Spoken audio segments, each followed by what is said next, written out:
Mère et père de famille, bienvenue sur Connaissance, votre émission dédiée à l'émerveillement et à la découverte d'éléments de culture générale. Aujourd'hui, on s'attaque à Tugor, quelque chose de vraiment épique, de violent, de beau, de magnifique. On va parler de God of War. Ce personnage est important. God of War.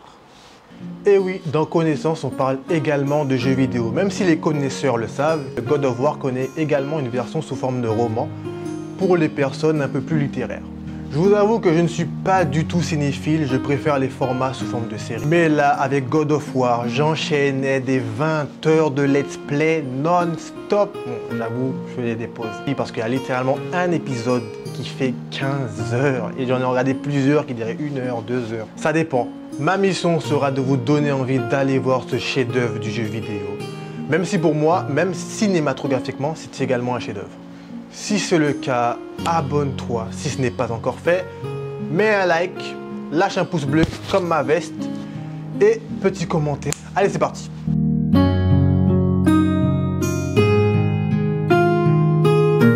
God of War, c'est l'histoire de Kratos écrite par David Jaffe en 2005 sur PlayStation.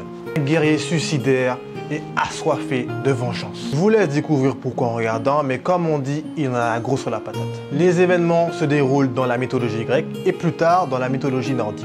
On retrouve Zeus, Athéna, Poséidon, puis Odin, Thor, Baldur, pour ne citer que évidemment.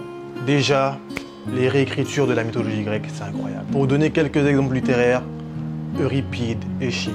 Par exemple, dans God of War, le personnage de Perséphone, je vous laisserai regarder. Mais le personnage de Perséphone est beaucoup plus réaliste dans God of War que dans toute la mythologie. La situation initiale est la même.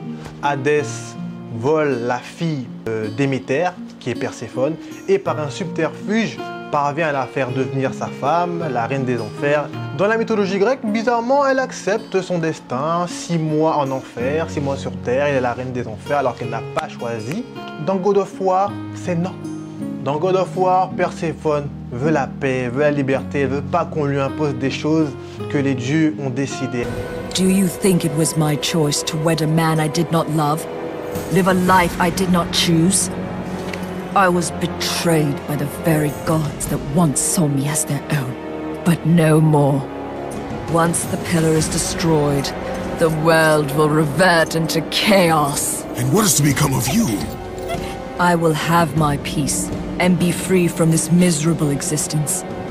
I will perish, but it is my choice. Mais je veux pas vous spoiler parce que c'est pépite. Pareil pour la mythologie nordique avec le Ragnarok, même si dans ce cas-là, je trouve que le Ragnarok de la mythologie nordique est mieux écrit. En tout cas, je trouve que c'est une excellente manière de commencer à s'intéresser aux différentes mythologies, qu'elles soient grecques ou nordiques. Mais regardez-moi Thanatos, dieu de la mort, mais qu'est-ce qu'il est sombre, qu'est-ce qu'il est bien fait, il fait peur. Il fait peur, c'est pas un dieu beau. Et parlons d'Hadès aussi, dans tous les films représentations, on voit que Hadès il est frais, il est un peu sombre, cheveux noirs. Mais là, Hadès dans God of War, mais j'ai pas envie de traîner avec lui, j'ai pas envie de le rencontrer. Et même Héra, la femme de Zeus, la soularde là, tout le temps elle est saoule. Elle est saoule. Mais c'est bien fait, tu vois, parce qu'elle se fait tromper, donc du coup, voilà, c'est bien fait, j'aime bien. Franchement, il n'y a rien de mieux qu'une base riche. Quand tu réécris ça de façon intelligente, c'est magnifique, on aime.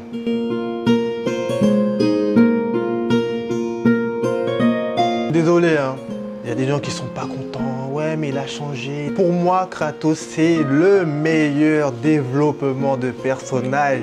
Entre le Kratos de la mythologie grecque et le Kratos de la mythologie nordique, il y a un fossé qui sépare les deux. Mais il y a un fil d'Ariane. Attention, mythologie grecque, on l'a. Un fil d'Ariane, tu vois, c'est cohérent, c'est logique. Kratos, c'est d'abord le serviteur des dieux, et notamment d'Athéna, la déesse de la sagesse. Spartiate qui a commis des choses horribles. Du coup, voilà, il fait tout un tas de choses, mais il réalise que c'est un âne en fait, et que tout ce que fait Athéna, c'est être sur son dos et lui faire miroiter une carotte. En vue de compte, il veut se rebeller contre les dieux. Beaucoup de fans et même le créateur du jeu vont se plaindre du développement de ce qu'il a changé, etc. On passe de thématiques autour de la vengeance, de la haine, de l'espoir, du désespoir, autour de thématiques plus matures comme l'humilité, l'exemplarité, les responsabilités vis-à-vis de son fils, Atreus. Parce que oui, Kratos a eu un fils, Atreus, voilà. Le gars est devenu père de famille aussi, voilà, on change. On voit même Kratos amoureux, vous vous rendez compte? Est-ce que vous réalisez, les gens qui ont vu tout God of War, est-ce que vous réalisez ce que c'est? Allez voir God of War si vous n'avez pas vu là. D'ailleurs, c'est l'un de mes passages préférés, le passage où sa femme, sa défunte femme, s'adresse à lui. Open your heart to the world as you have opened it to me, and you will find every reason to keep living in it. Et croyez-moi, après toutes les monstruosités qu'il a fait au cours de sa vie, devenir le Kratos qu'il va devenir dans le monde celte, c'est très difficile. C'est encore plus quand on a un enfant dans les pattes à qui on doit sauver la vie tous les 4 matins. Et encore, tous les 2 matins. Tous les matins.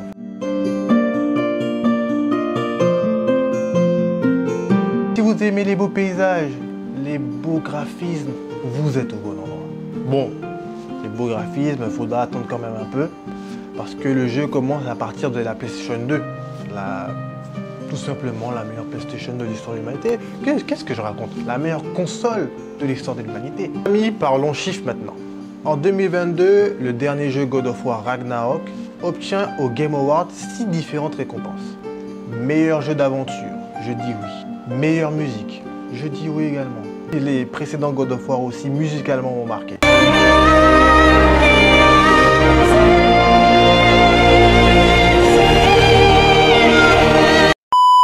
Meilleure accessibilité.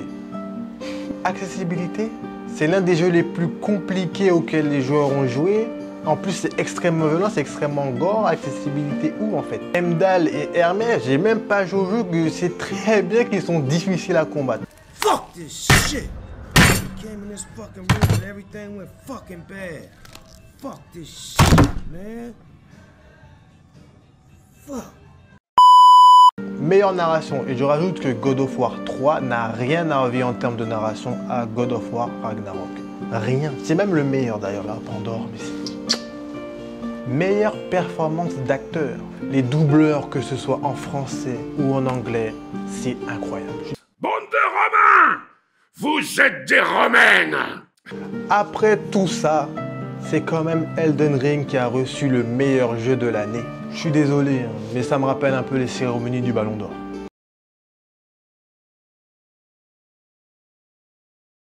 God of War est une épopée à découvrir et à redécouvrir parce qu'il y a énormément d'easter eggs, c'est-à-dire des éléments cachés dans le jeu vidéo. Ce sera peut-être vous qui regardez ma vidéo qui serez capable de découvrir ces mystères qui n'ont pas encore été résolus dans le jeu. Sur ce, c'était Sébastien Delfino sur la nuance. N'oubliez pas de vous abonner si ça vous a plu et si ce n'est pas encore fait, de liker la vidéo et de me dire ce que vous avez pensé en commentaire. Je me ferai un plaisir de vous répondre et je vous dis à la prochaine. Bisous.